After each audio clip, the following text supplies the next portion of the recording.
Well, good morning, everyone. It is 8:30, and like the trains, we have a schedule to keep, so we are going to start on time.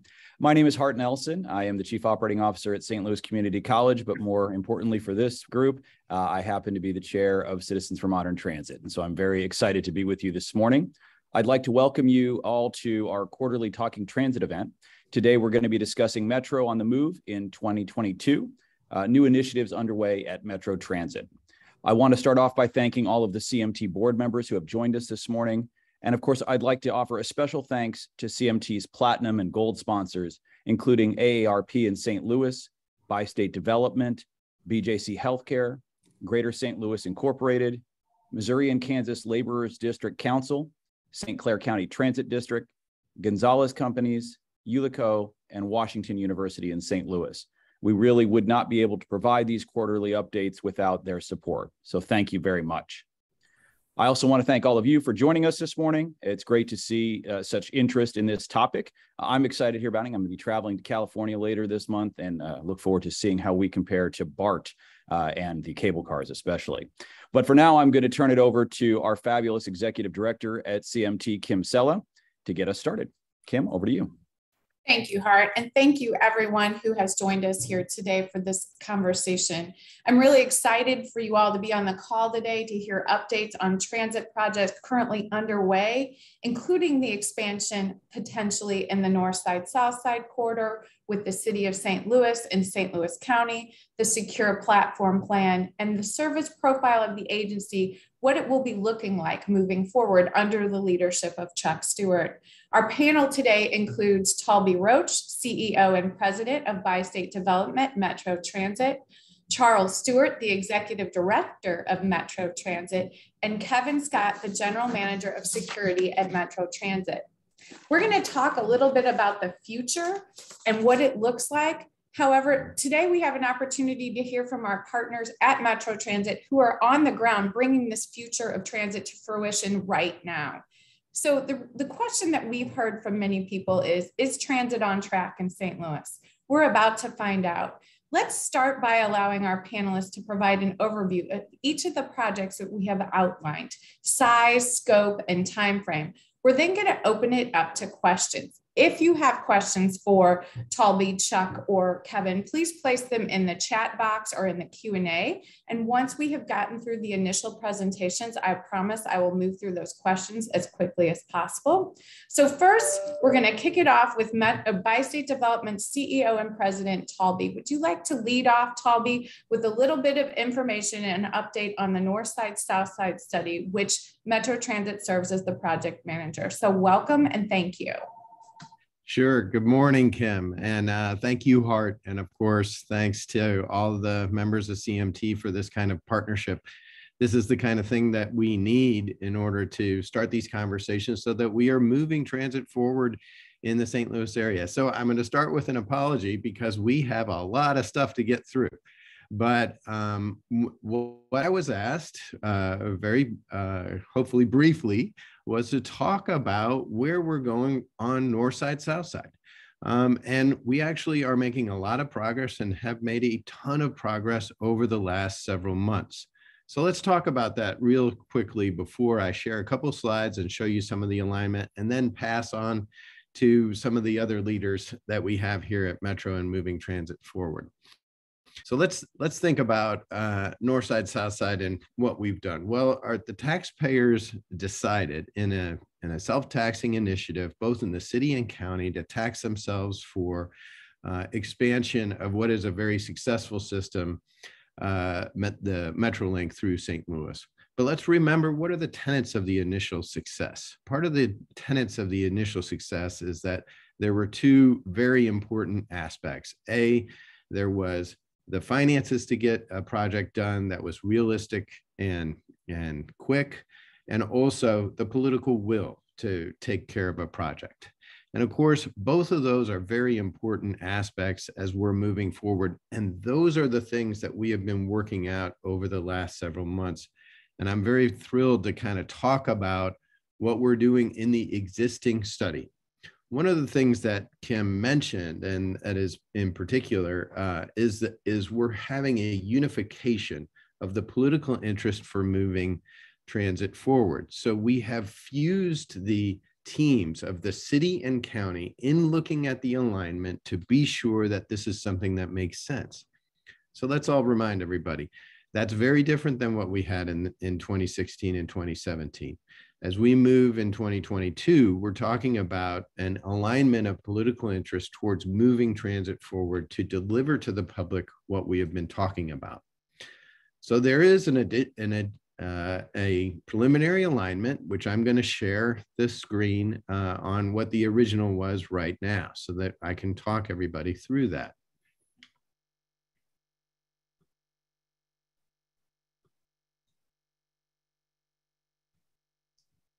Okay, how about a thumbs up, Kim? Are we good? Okay, very good. So this is actually the original 2018 alignment that was done, also known as the current locally preferred alternative, or LPA. And here's the issue with an alignment like this. The biggest problem is that we didn't have really a unified interest from city and county with building an alignment like this. So my job is to review these alignments and see what works. The biggest thing that didn't work is that this alignment priced out at roughly $1.2 to $1.3 billion. And unfortunately, through the analysis, our tax revenue and what's going on in the city right now simply doesn't justify that kind of expenditure. As far as the kind of federal dollars that we could also garner, this kind of an alignment was something that is going to really kind of a heavy and hard lift for us to complete. So our job in joint coordination with the mayor's office and Mayor Tashara Jones and with the consulting groups and with the city and county, including Dr. Page, was to look at this in a new way to try to come up with an alignment that was more straightforward, had good cost considerations, and still accomplished some of the goals that we were looking for. And this is an idea of what that alignment is. So we are now looking at pricing at this simplified alignment. Now, as you can see, it still accomplishes many of the goals that we're looking to achieve with an expansion of MetroLink. Remember, addressing historical inequities, both north and south, moving into neighborhoods of divestment over many, many years. It leverages comparable investments. Of course, NGA is right here, but remember, the pandemic has changed things in the city literally underneath our feet since 2017 and 18, but our city is also changing. And you can see now that we do the alignment through Jefferson, we would be accessing directly the investments of the MLS Stadium, and of course, some of the investments that we're now talking about on Jefferson Avenue at Market. It also advances goals both from a federal and local perspective. Through the Justice 40 initiative, through the Biden administration, one of the ideas is investments in some of these historic areas of divestment, both from north and south. And you see there's a lot of pink in this map, and that is because those are areas of persistent poverty. So one of the things that we're going to do is balance the playing field. Colby, I'm going to stop you for 1 minute. I don't think that you have advanced your slide. So we're still seeing the original slide. Oh, I'm sorry. There's no pink, and there's lots of chatter in the chat box. So I did want to let you know that I don't think you have advanced the slide. I'm sorry. Let me try to do that again. How about that? Okay, that's perfect. Thanks. Sorry. Okay, I'm going to go back. Wow, we're having so much fun with technology these days. So please, everybody. Okay, everyone, there's your pink. there's our pink. So again, my apologies. Give me a thumbs up, Kim. I'm so sorry. So thank you. So again, Let's talk about, so this is really just a tweaking of some of the original study materials, looking at something that made more sense from a cost standpoint.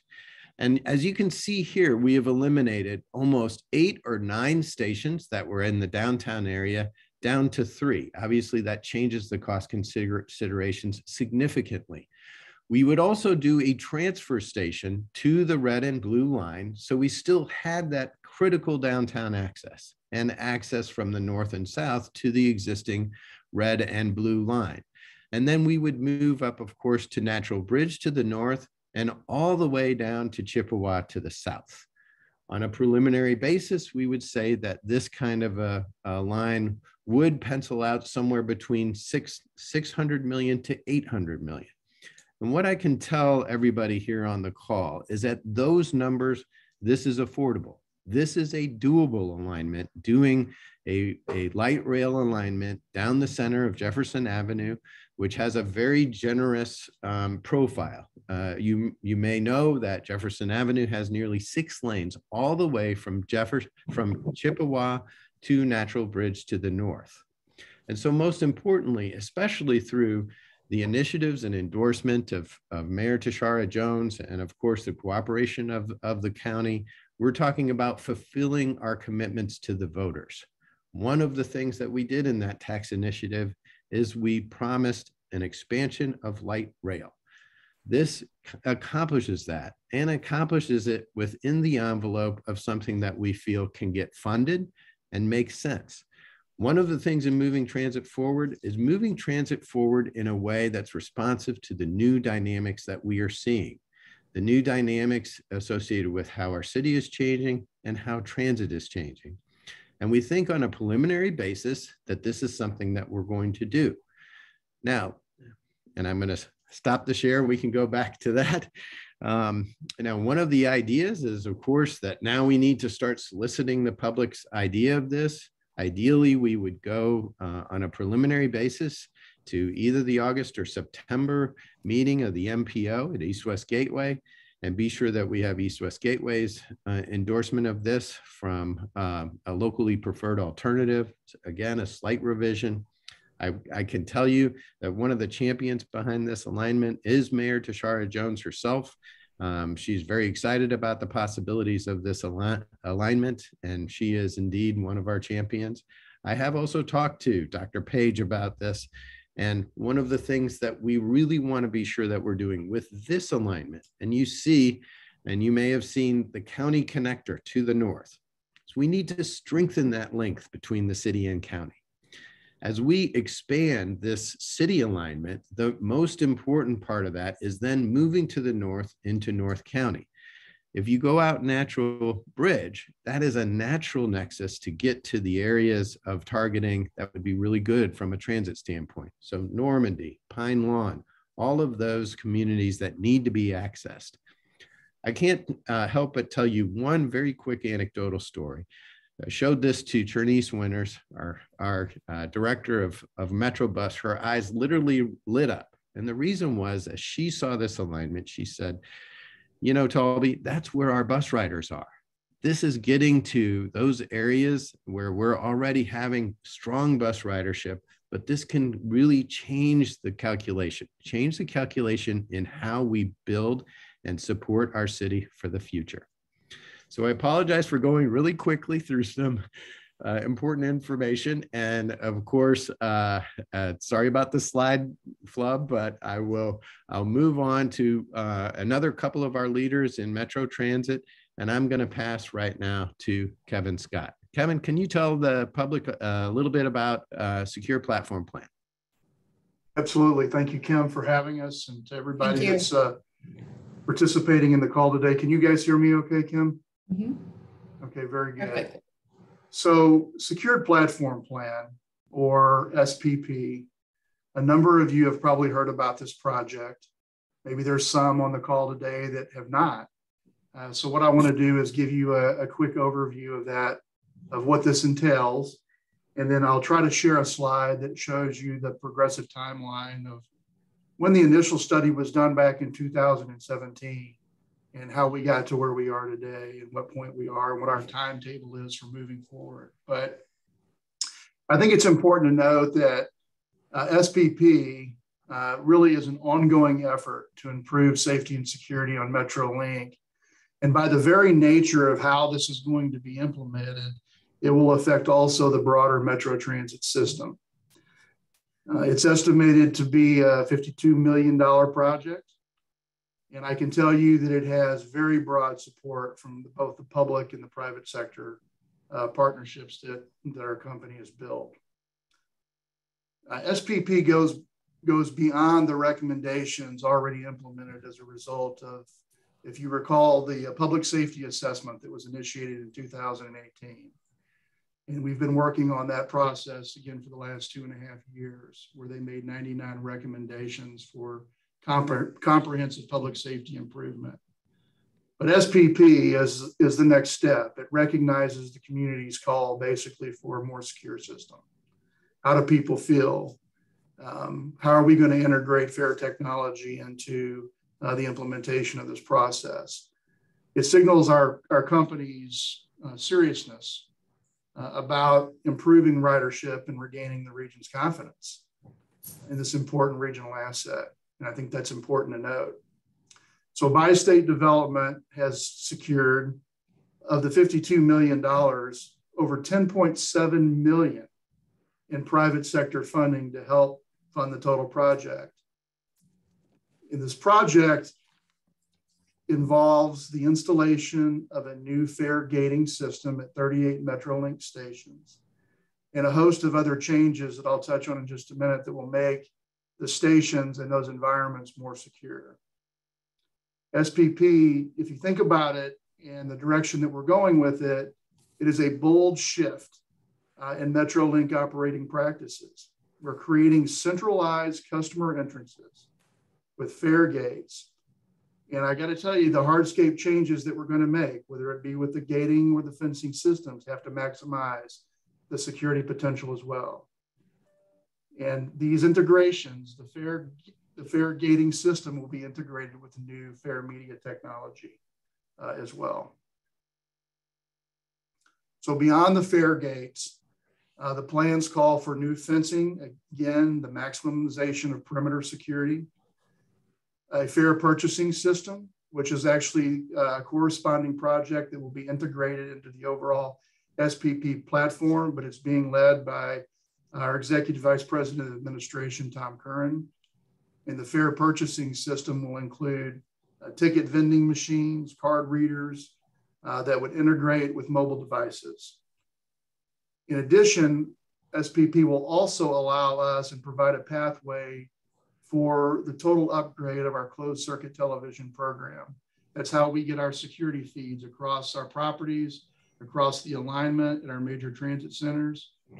And that upgrade in this real-time camera technology will include the construction of a real-time camera center here at our central facility.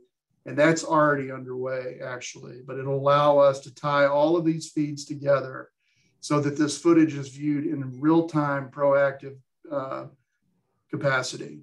You know, we operate a transit system, and the communities that we move is very fluid. And so we have to be able to stay out in front of things that may need security or law enforcement intervention, and this will help us to do that. So we're very pleased about the ability to make those upgrades to the camera system, and that will enhance the total safety and security structure of the Metro Transit system, not just MetroLink itself. So as you may know, this plan has received very broad support, both publicly and privately, to include the support and the endorsement from all of the primary elected officials in bi-state development's funding jurisdiction. So St. Louis County and the city of St. Louis in Missouri, and then St. Clair County in Illinois, as well as the Bi-State Development Board of Commissioners. And again, an unprecedented financial support from the private sector. So just to give you a little bit of rundown about where the $52 million is coming from, $17.25 million will be Bi-State Development Capital and American Recovery Plan funding. $12 million will be from bond refinancing proceeds dedicated specifically to security.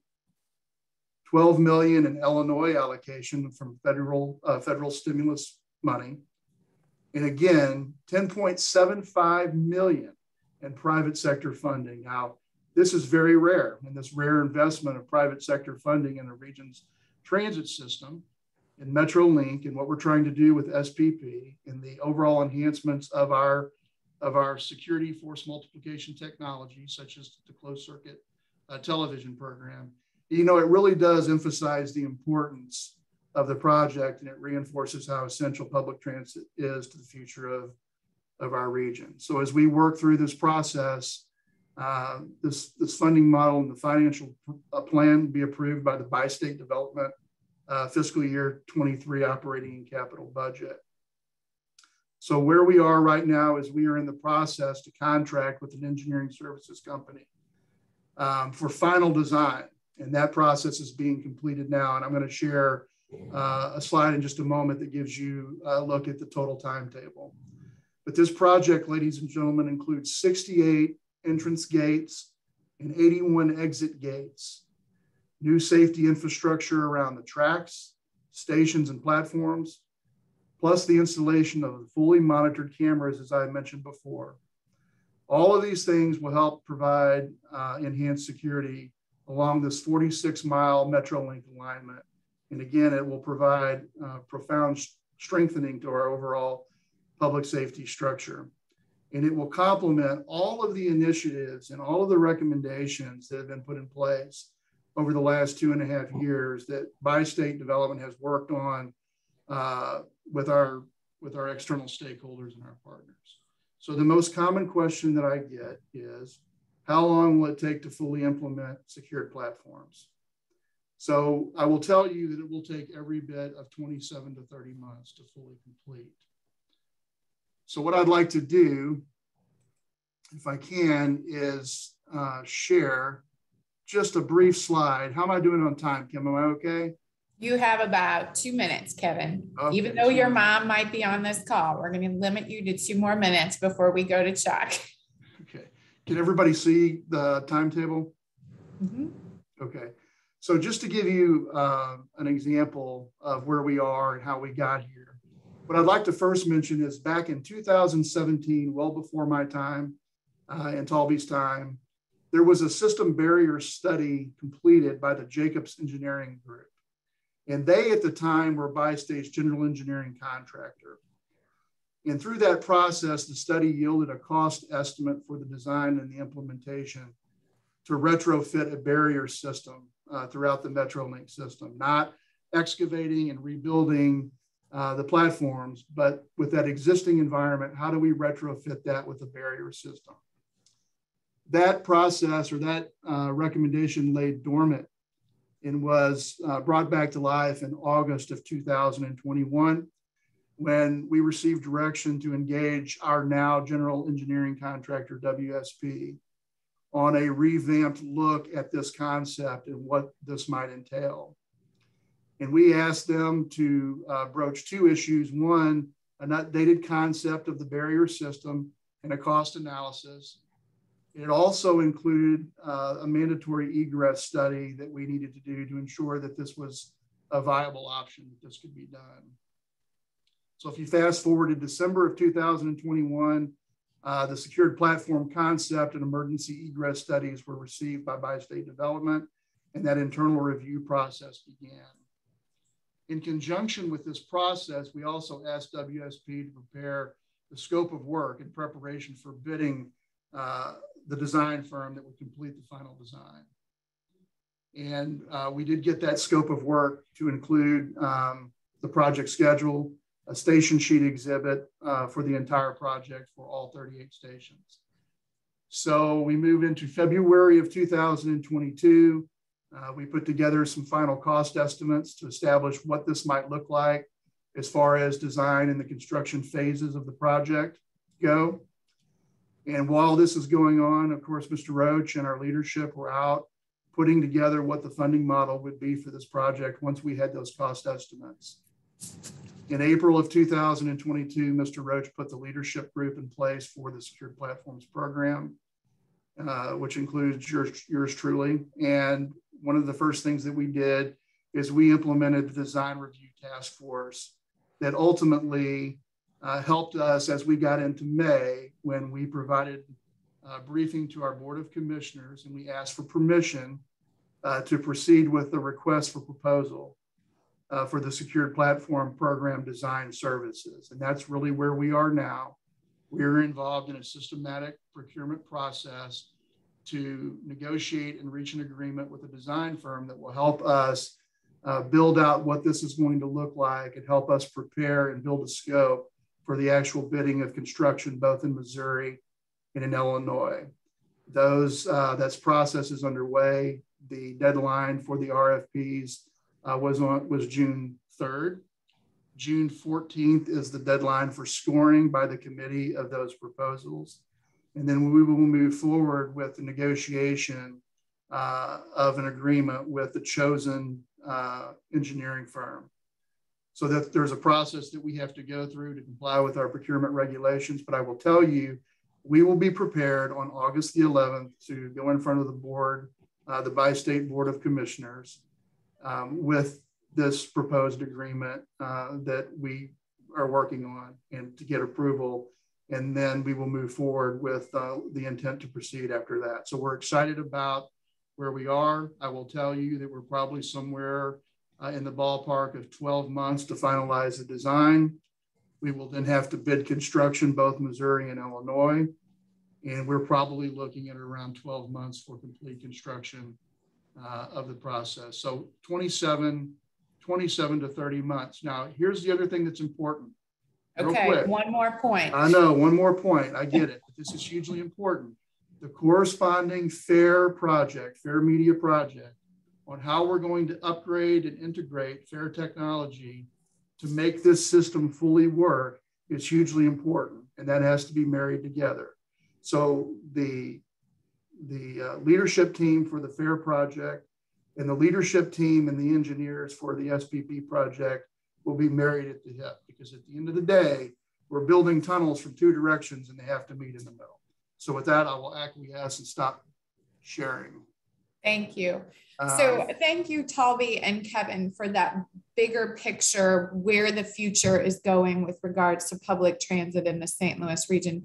We've now talked about an expansion project in the North Side, South Side corridor, and we've talked about some infrastructure changes that the agency is focusing on for the system through the Secure Platform Plan. Now, last but certainly not least, Chuck, I'd like to turn it over to you, because we're hearing from riders on a daily basis of where is the system going tomorrow? What is the system going to look like? You know, we saw a 2-week pilot for single trains, a 5% reduction in service on March 21st, but now we're starting to see an uptick in ridership on the system. So under your leadership, what does that service profile look like over the next 6 months, the next year? What's coming down the track very soon for riders out there that we're hearing from on a daily basis? Okay, thank you very much, Kim, and good morning, everybody. I think I've got a couple of slides that I want to walk you through. I'm going to, first of all, give you an overview of what the system is. Make sure everybody's on the same page about what our system looks like. Then I'm going to give you some information on where we are today, the challenges that we face, and the opportunities that we're looking forward to as things move forward. One of the things, first of all, our system, okay? The Metro Transit is made up of MetroLink, Metrobus, and Colorado. MetroLink was started in 1990, and Kevin talked a lot about some of the changes that are taking place on MetroLink. We have 87 light rail vehicles, 38 stations, 46 miles of track. We have our red line that goes from Lambert Airport in the west to Shiloh Scott on the east side. We have our blue line that goes from Shrewsbury on the west to Fairview Heights on the east side. Metrobus started in 1963. We're coming upon our 60-year anniversary next year, and we've got a lot of new things in store for that. Metro Bus, we operate approximately 400 buses, 24 of which are battery electric, 47 Missouri routes, 12 Illinois routes, 550 square miles of service areas. And last but not least, we have our Coloride, our 122 paratransit buses. So where are we now? Where are we now? We have certainly been impacted by the pandemic. Just to give you some comparisons on our ridership, and want to kind of talk about our workforce. Let's do a comparison. In 2020, we had over 30 million boardings on our system, all three modes. In 2021, we had more like 17 million. So our ridership has been significantly impacted by COVID, by the pandemic. 2020 was not one of our better years. It was slightly impacted by COVID also.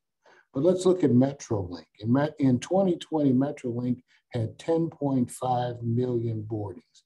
In 21, 5.5, down 47%. Actually, in the current fiscal year, 2022, ridership is up over 16%.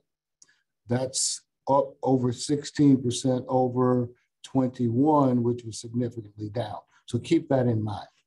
Metro Bus in 2020, 19.2 million boardings, in 21, 11.5, down 40%. This year so far, we're up 1%. But again, we still have a long way to go. Or do we? That is the question. That's the question we have to consider as we move forward with deciding what's next for our transit system. Coloride, 2020, 413,000 boardings, 21, 411. Not much change.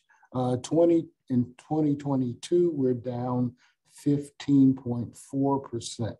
Our issue, our challenge with Coloride is denials of request. Our demand is sky high. We have over 47,000 requests per month. And in some months, such as April, we had over 8,000 denials because we did not have the manpower or the vehicles in order to serve this demand. So a key element of our challenge going forward is our workforce. Operator shortages. MetroLink, we are short 8 of 102 operators. 8 is a lot for MetroLink. We don't have a lot of operators, and 8 is a significant impact on our ability to deliver service. On bus, we have out of 789 operators, we're short 137. Coloride, short 52 out of 201. Another element that mixes here is our mechanics, the people that keep our vehicles out on the street. Of 373 mechanics, we are down 62 at this point. So next slide, please. So what are we going to do? How do we move Metro forward? One of the things that we've been doing is we've adjusted service. We've had a significant service adjustment in November of 21, cutting services by over 10%.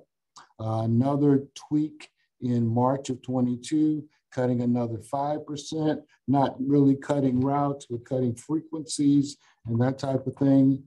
We have another service adjustment coming up June 13th, and that'll just again be another minor tweak in routes, in timing. We're monitoring where our demand is, and we're trying to adjust our resources in order to meet those demands.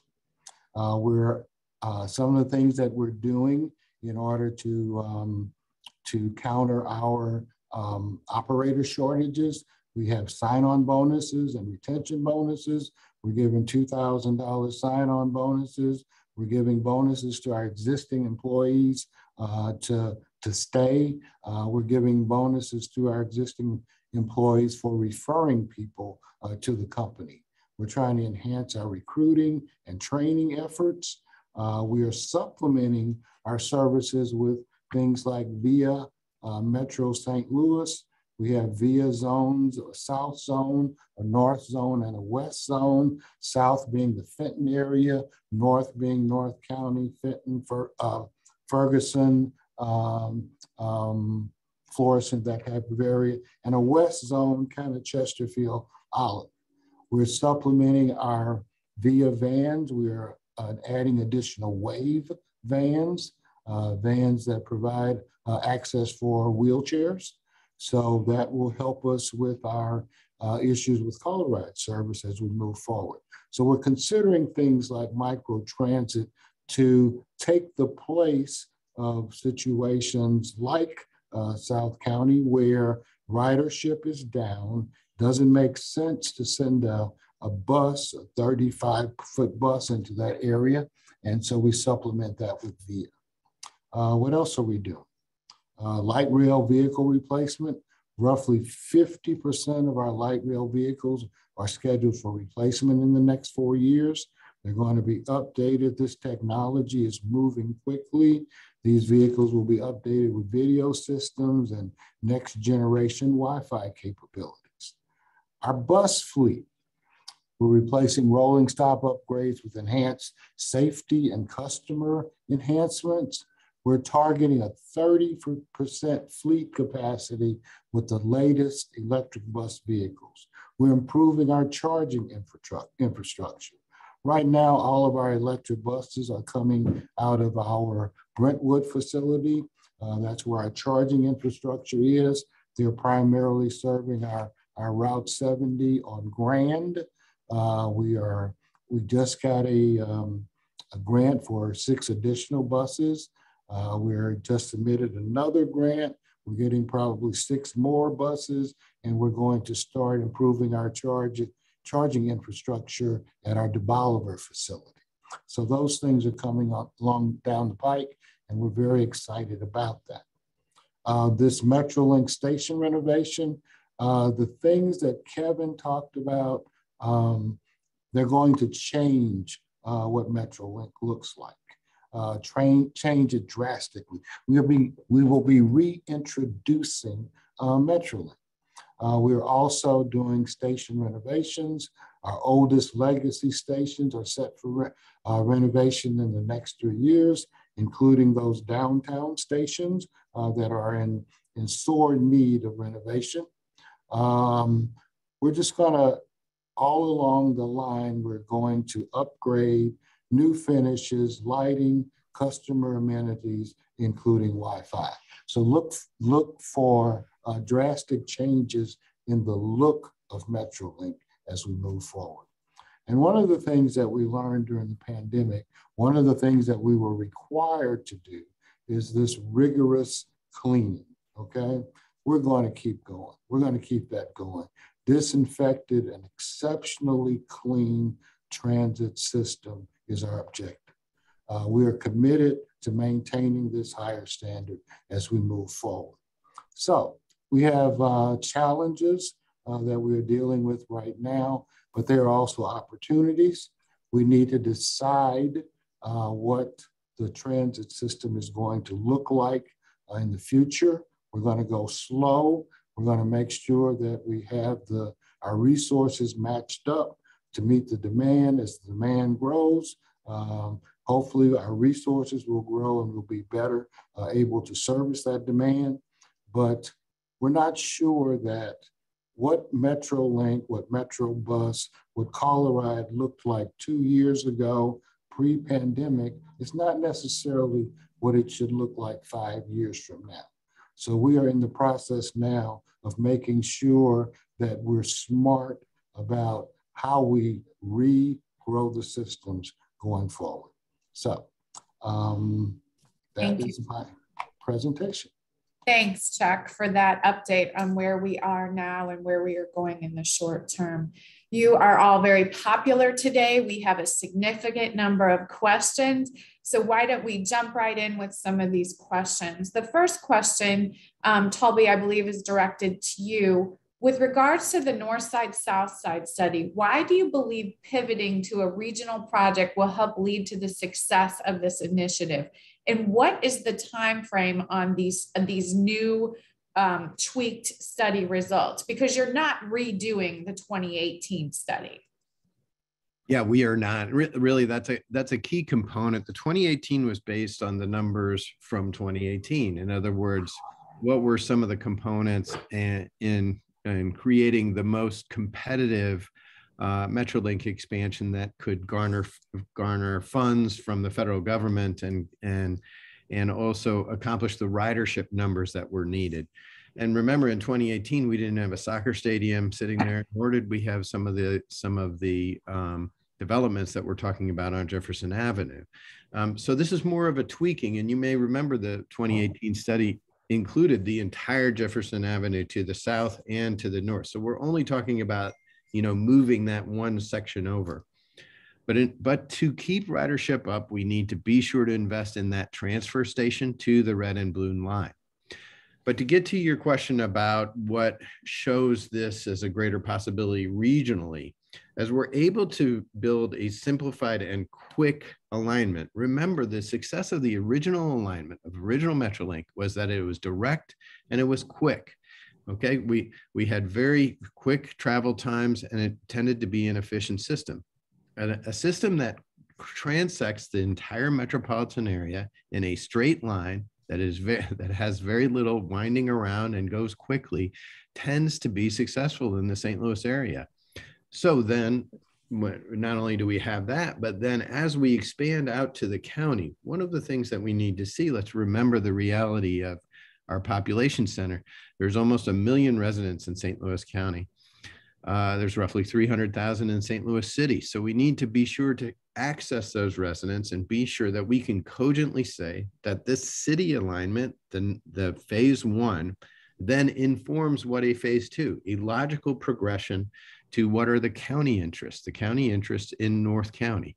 And I think that the simplified alignment, one that's affordable, that we feel that we can fund exclusively with money right now, and that's what we're talking about, no county dollars, is something that means that expansion then to the county is viable and something that we can reasonably talk about.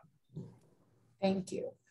So going back to some of the topics that Kevin and Chuck touched on, one question, well, this is a double question, 2 parts to this question.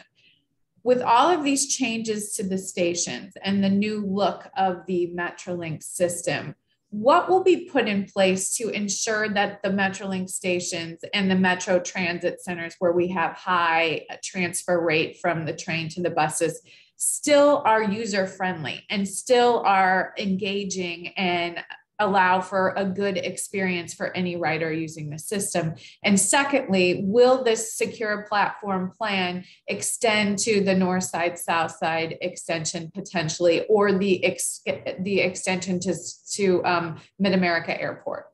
So will any future extensions also have this new profile? Yes, so this is essentially the new design paradigm that we're looking towards. And what I like to say is that we feel that we're in this regard, we're ahead of the curve, and you're seeing problems with safety and security in other areas in transit across the country. They're having problems in San Francisco, in Denver, in New York City, having to do with reasonable behavior components with having good security on their fundamental systems. So we need to embed these pieces into systems and look for what they're doing in other parts of the country to inform what will be effective in our system. So yes, certainly gates and moving forward in new technologies means that there will be some minor delay, but we'll have to incorporate that within our design. One of the things that we're talking about is incorporating electronic fare media into this. So everybody or a good 90% of folks are walking around with these cell phones. And so having that technology so that when you went up to our gating systems, you would be able to swipe a modern system, that these systems are being used all across the country. Incorporating that into SPP is a key component on the operability and the reasonableness of folks who are looking to transfer within our systems.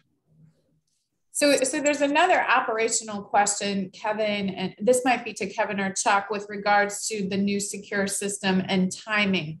Will the bus system be tweaked? Because inevitably, if someone has to go through a gated secure platform, it may take a little more time to transfer to a bus or vice versa. So will that be taken into account when this new profile of the stations is launched?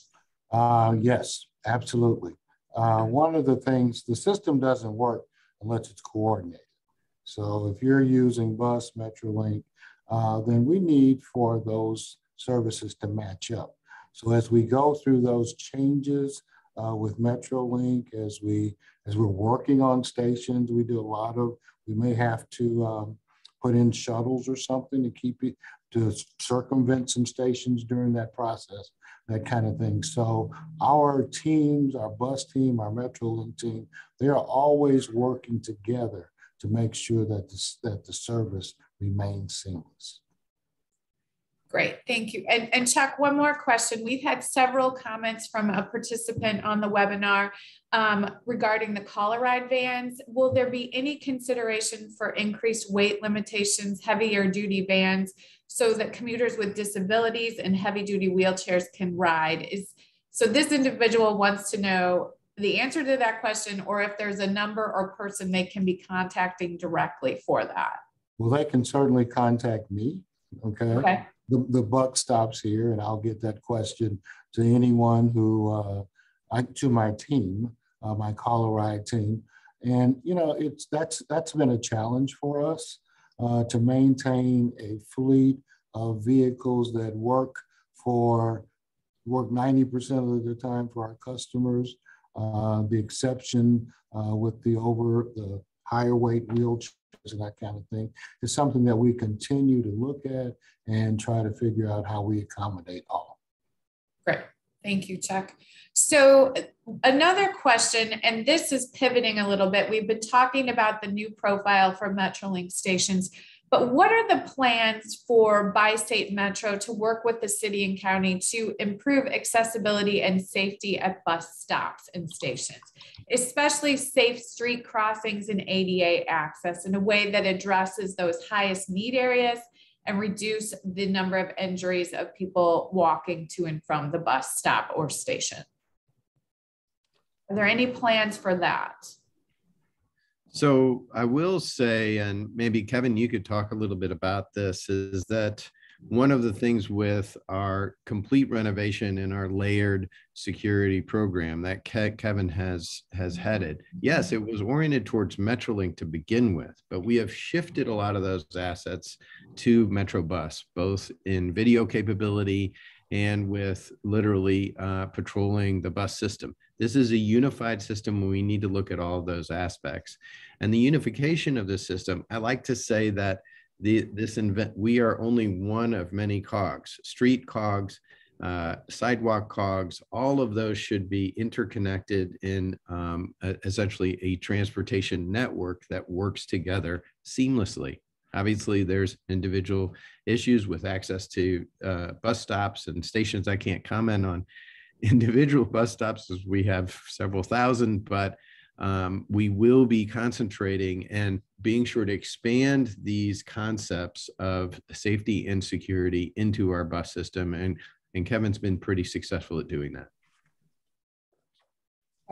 So one of the other questions we have is, as a part of this north side, south side expanded study based on the 2018 results, will they be looking at new technologies in that corridor? Is that what you're expecting as a part of this reboot for 2022, to look at the new technologies available? What are your thoughts on that? Well, sure. So There's all kinds of different new technologies. Let me just talk about a couple. Obviously, fare media being one. We need desperately to increase the operability of our fare system, especially with integration with electronic fare media, but still being sure that we are dedicated to cash fares, because quite frankly, a lot of our riders of need still operate on a cash basis. And so that's a very important equity portion. But one of the things that we are looking with new technologies with Northside, Southside is looking at units that can actually operate in partially where we do not have an OCS or overhead catenary system. This is critical, for instance, we're crossing, for instance, 64, where it's a little bit more congested in that area, and we need to kind of reduce some of the normal conflicts that we have. So we will be looking at low floor light rail vehicles that can, in certain sections, bring the catenary down and operate on battery power. This gives us great options as far as moving more towards that electric technology. We've had a lot of success with our Grand fully electric buses on the number 70. And so we're going to continue those investments so that we're not only operating transit as we are now, but also in a more clean and efficient way. Thank you. So we have another question, and I think, Chuck, that this is probably directed at you. But the question is with regards to the bus system, will there be improved wayfinding or improved information at the bus stops anytime in the near future for riders so that it is not all just phone-based? You're talking about signage at the bus stop? Is that what we're talking about? I think we try to keep up to date on our signage. Our marketing and communications people certainly are always on the lookout for opportunities to improve communications with our customers. So in addition to the app, the Metro app, we have our customer service personnel. You can always call in to customer service, and they will be glad to map out a route for you or give you the information that you need in order to navigate the system successfully. So it's a combination of those things. Okay. So Kevin, this is a question for you. How will this secure platform plan work with some of the work that was recommended as a part of the 99 recommendations that came out of that security report with regards to crime prevention through environmental design? Will that be married together, or are those separate? No, it's going to be married together. As a matter of fact, it's in the scope of work that was pushed out in the RFP. It is a profound priority in the implementation of the gating and the fencing system, and what are the reconfigurations that we can make on the platforms and at those facilities to enhance overall security. So the SEPTED recommendations that were made in that evaluation or that study will not fall a second-tier priority. It remains an absolute priority and integration with the overall process that we're going through. And we continue to this very day to work on those processes that the recommendations that WSP made. You know, probably about 85 to 90% of those recommendations have been put in place. And the exciting thing about SPP is it allows us to address some of the remaining open recommendations, such as fair policy and technologies, implementation of effective SEPTED, things like that. So all of this remains resoundingly important. And I've said it 100 times before, and I will say it again. The WSP assessment that was initiated in 2018, the recommendations that they made, the long-term security strategy that was the result of that, those were the best dollars that this region has ever spent, and we will not vacate that. That is the blueprint for our success. Great. Thank you, Kevin. So, question with regard to climate change and Metro's work with the electric buses that you are putting on the streets, especially on the Grand Line. Where are you with the conversion to electric vehicles? What does that look like in the future moving forward? And have there been any challenges with the electric bus fleet? I think I tried to address that a bit in my presentation. We currently have 24 buses. They are servicing primarily the Grand Route 70. We've had some issues with our buses, but technology continues to change. And every time we buy a new set of buses, the technology is just so much better. We found that two drivers driving the same bus, okay? One driver can get 30% more efficiency out of that bus just by the way they drive it, just by the way how they stop, when they coast, how they go uphill, how they go downhill, that kind of thing. So we're trying to transfer that knowledge to all of our electric bus drivers at this time. So, I talked about an infrastructure for buses, charging stations, and all of those kind of things. We've got our major charging facility at Brentwood right now. We're going to put one in at the Bolivar, but as we start thinking about where do we need other stations throughout the city. But what we're finding is that the bus technology continues to improve. So where we thought we might need supplemental charging stations every so many miles, we're finding that every time we buy a new bus, the battery technology is improving and we can go further. So we may not need all of that infrastructure because all of the efficiencies are now taking place with the evolution of the battery system. So I have a question, and we're hearing about this a lot through our work with the Missouri Public Transit Association. You touched on it, Chuck. The operator shortage is one of the fundamental crises facing the transit industry, not just in St. Louis, but in Missouri and across the country. One of the other issues are supply chain issues, the ability to secure vehicles, to update your fleets, and keep your fleets moving and running and on the streets and providing service and access.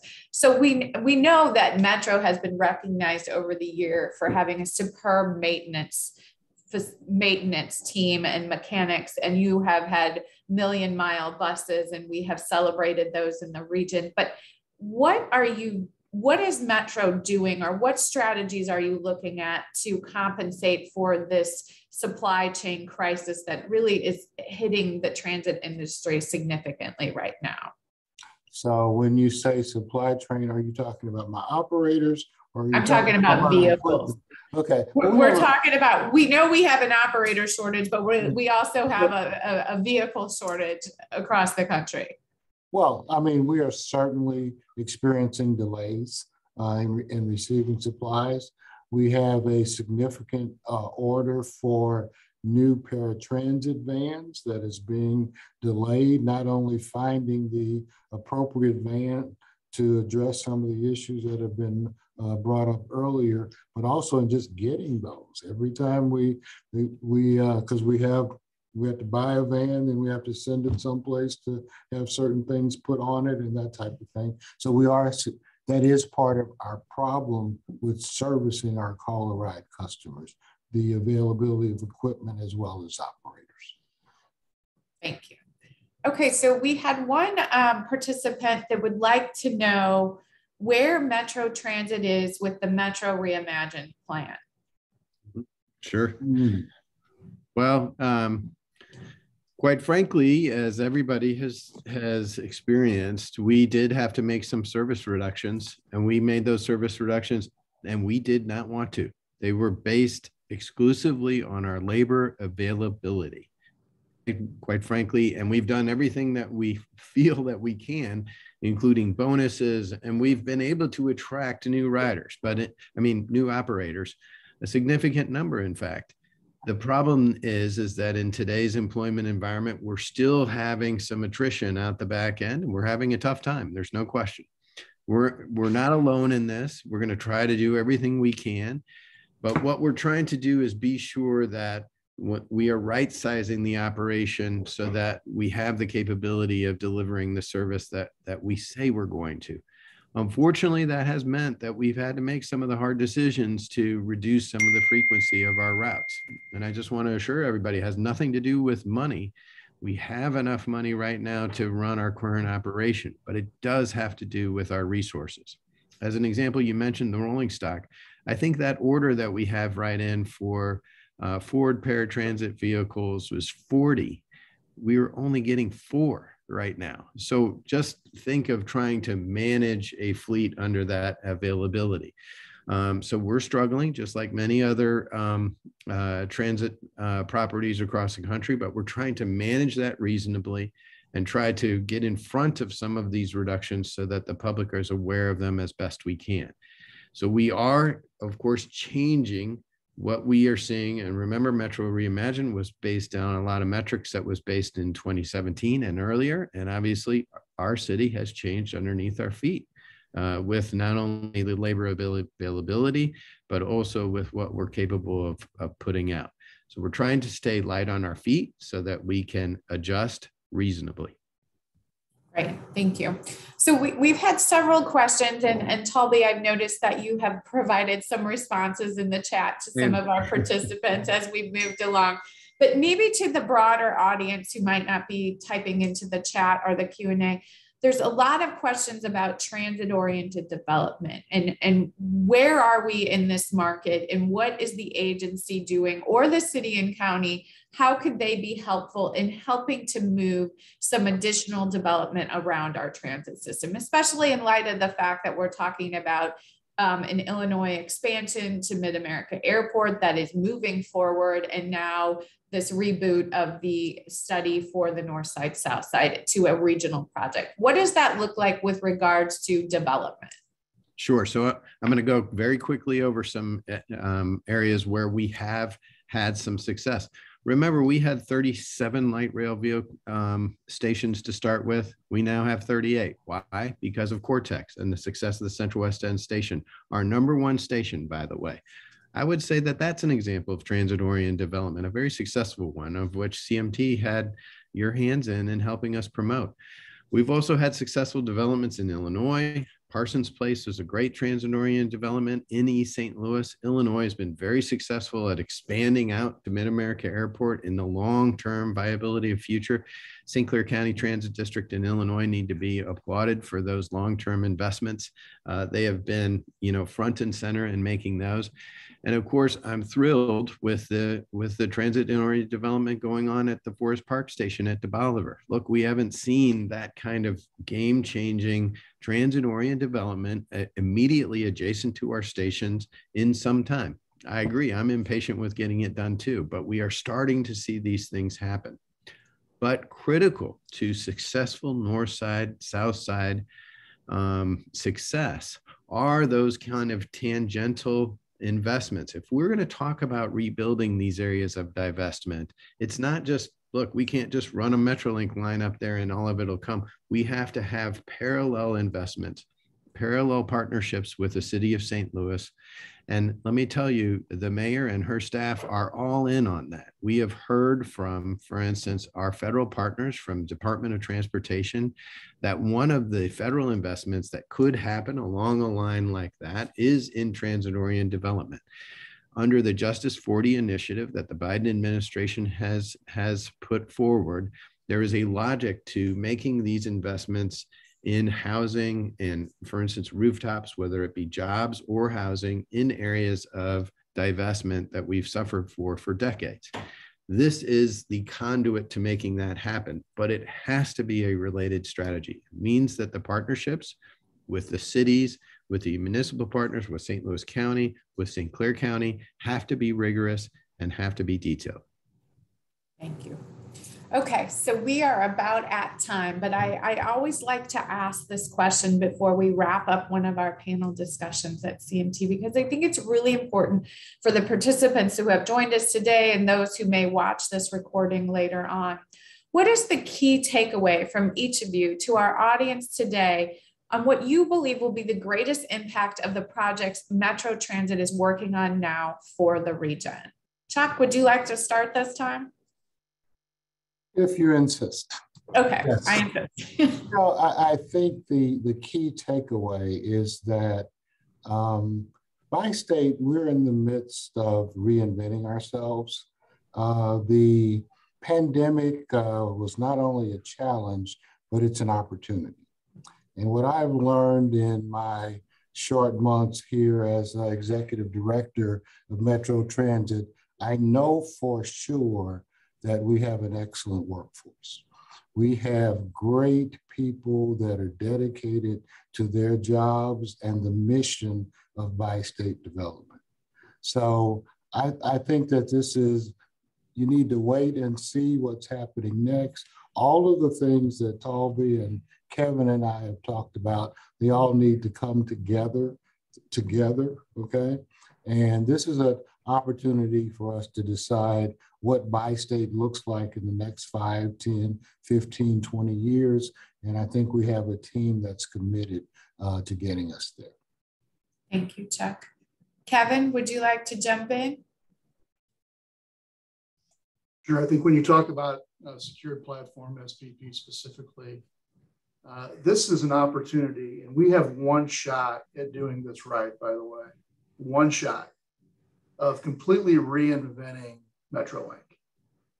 If you go out into the broader region, and I have multiple conversations on a daily basis with multiple people, and when we talk about the Metro Transit system, MetroLink is always the topic of conversation. And it's always about safety and security. If you take a look at our overall incident rates on MetroLink, they're significantly lower than they've ever been. And that's equated to, I think, a lot of the implementations that we've made under the security structure. But we have a chance to completely reinvent that system, to do something that for a long time has been discussed, that quite frankly, I would subscribe that probably 80 to 90% of the folks in this region want to see happen, okay? And it makes MetroLink viable in the long run. We have one shot at doing this. We have to integrate very complicated technology so that everything works, from fare to gating to our real-time camera center. We have to do it right. And the most important decision we're going to make over the next couple of months or the next couple of weeks is, what design engineers are we going to bring on board? How are they going to assimilate into our team? Do they see our vision? Do they become part of that? That's important. But this done right will profoundly change the light rail system for decades to come. And we will be very proud of that success when this is done. We have an opportunity to do it. The finances now are in place, and we have to make sure that we don't make mistakes, and that we make sure that everything is integrated, and that we provide what we think is the long-term vision for MetroLink in a secured platform program, if that makes sense. One shot. One shot. Thank you, Kevin. We got that message. Talby? Okay, so very quickly, look, we can't do this in a vacuum. We can't do this by ourselves. One of the problems that we've had now, it doesn't mean we're going to agree on every single moment. But look, what we need to pursue is the 80 or 90% solution, where we build consensus and we decide where we're going as a region. Transportation is the fabric of the region and the fabric of the future of our greater St. Louis area. I believe in our region. I believe in transit. And I think most of the folks on the line do. We won't always agree on every single aspect, but I need everyone's help moving St. Louis forward. I think we have a great opportunity to do so. I think we have some really neat ideas. And please remember our frontline operators. When you see that MetroLink operator at the grocery store, they've shown up all the way through that pandemic for those 4:30 a.m. shifts. Be sure to thank them. They're still moving St. Louis. Thanks everybody for the time. Thank you. So Thank you to all of you, our panelists today. You guys have done an excellent job in providing information that I think that riders and stakeholders and community partners would want to know about with regards to public transit, where we are today, where we're moving in the midterm, and what the future looks like for public transit in the region. So I really appreciate your honesty and your answers today. Hart, thank you for your leadership as the chair of Citizens for Modern Transit as we keep chugging along. And Mike, thank you for all your technology skills for keeping us on track today. I do want to say, I'm going to steal Kevin's one shot. We have a historic moment right now in Missouri. The legislature has appropriated an additional $7 million for public transit this year, which is a 400% increase over the last 20 years investment in public transit in the entire state. While someone on social media the other day called it peanuts, I call it 400% more peanuts and a step in the right direction. So we have an ask for you as participants of this webinar today. As supporters of public transit in Missouri, consider reaching out to the governor's office. That's the final hurdle in order to ensure that this increased investment in public transit happens. So please consider reaching out to the governor's office today via email, via text, via Twitter, via phone, whatever vehicle you want to use to communicate with the governor's office. Let him know how important this new line item of funding for public transit is in Missouri. Also, take a look at our website. We have a ton of events coming up. We're going to open the latest transit transformation project at the Belleville station on June 25th. We talked a little bit about changing the profile of what the stations look like and some of the work that Citizens for Modern Transit is doing in partnership with Metro Transit, AARP in St. Louis and the St. Clair County Transit District will be unveiled on June 25th. And we hope you like it. It becomes a more vibrant, interactive station and more a part of the fabric of the community over there. So join us. Also that day, there will be a live music festival on MetroLink on public transit. What a great way to get you to and from activities in the region for fun, not just for work, but also for play. So come on out.